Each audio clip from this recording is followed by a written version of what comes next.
Principe de jeu CHC, couverture, harcèlement, coulissage.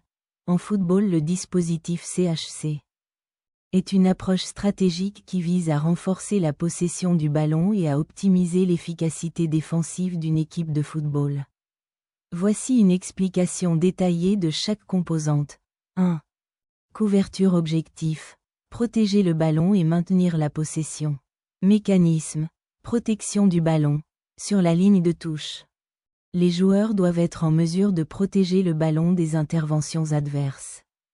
Cela peut se faire grâce à des techniques telles que le corps en opposition, où le joueur utilise sa stature pour bloquer l'accès à l'adversaire. Conservation en équipe.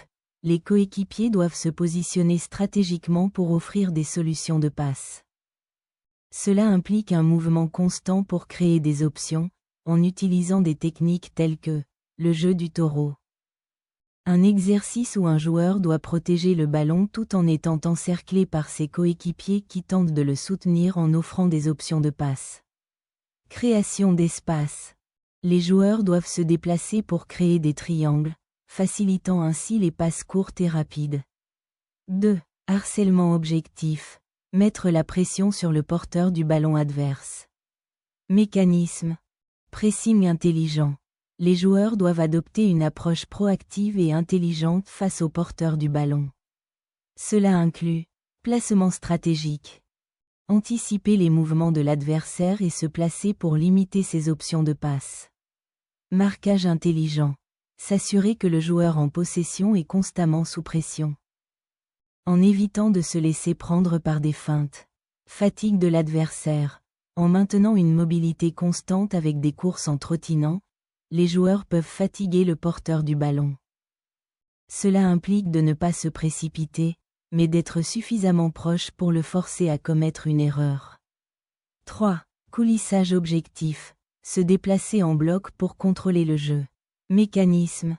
Déplacement en équipe. Lorsqu'une équipe n'a pas le ballon, elle doit se resserrer comme un bloc compact pour limiter les espaces et favoriser la position de hors-jeu de l'adversaire. Cela nécessite une communication constante et une synchronisation des mouvements. Maintien de la structure. En fermant les espaces, l'équipe doit veiller à conserver un bon positionnement. Lorsqu'elle récupère le ballon, elle doit desserrer ce bloc pour créer des espaces, offrant ainsi des opportunités aux joueurs en attaque. Couverture solidaire.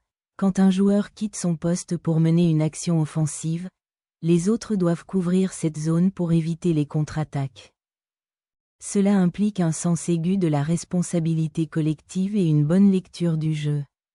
Conclusion. Le principe CHC permet de développer une cohésion d'équipe forte, où chaque joueur comprend son rôle tant en phase offensive que défensive.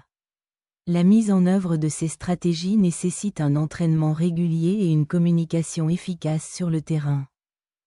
En intégrant ces éléments, une équipe peut non seulement maintenir la possession, mais aussi devenir un adversaire redoutable par sa capacité à harceler et à coulisser avec efficacité.